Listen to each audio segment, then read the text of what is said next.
10 minutes. Danielle. Danielle.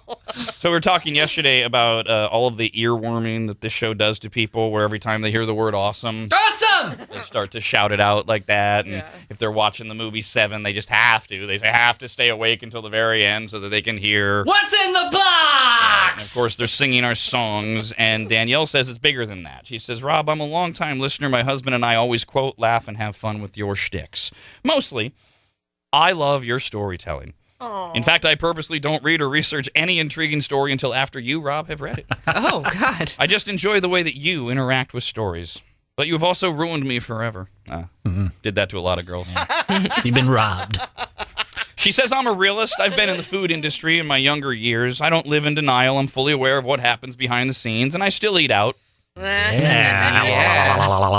Should never stop eating out. I mean, unless it's... I get a dust burger.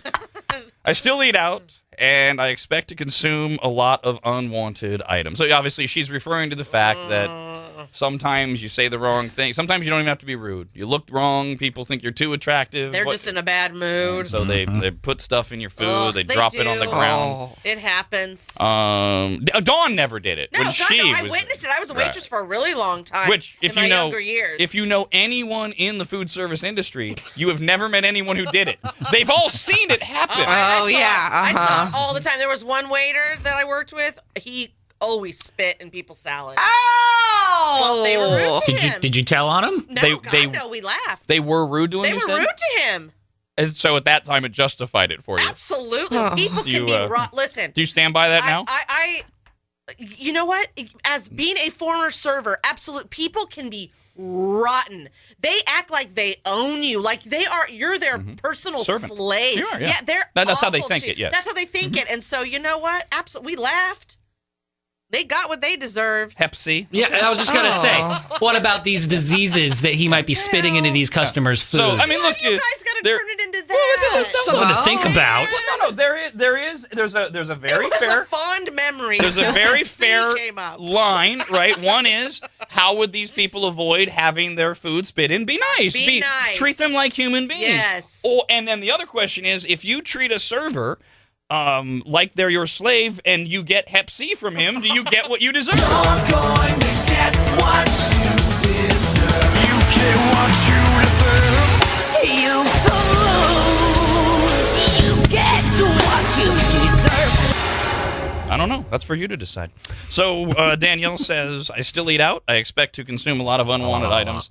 However, there is a story you told years ago, Rob, about a cop who was served a loogie-filled burger.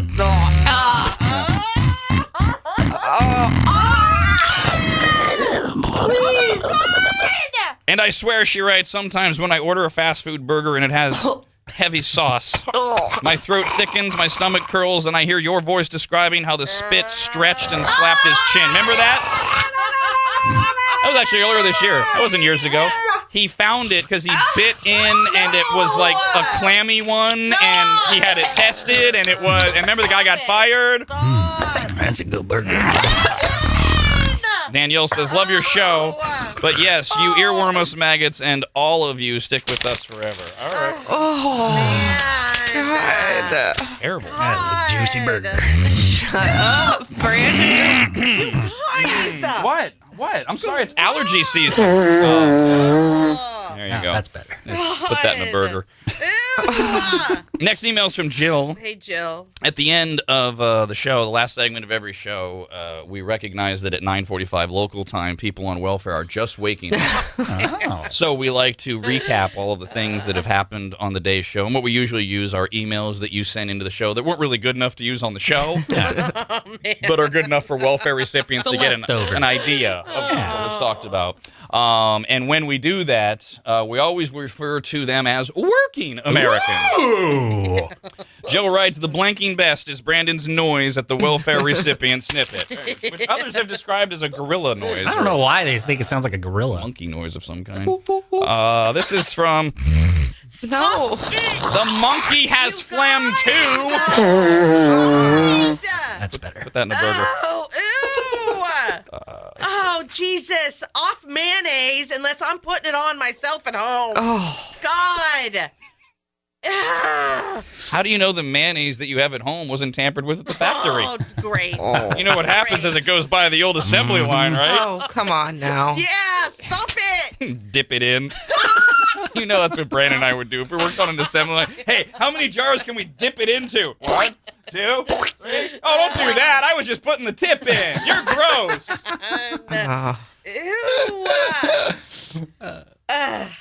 We have fun. It's the Rob, Anybody, and Dawn Show.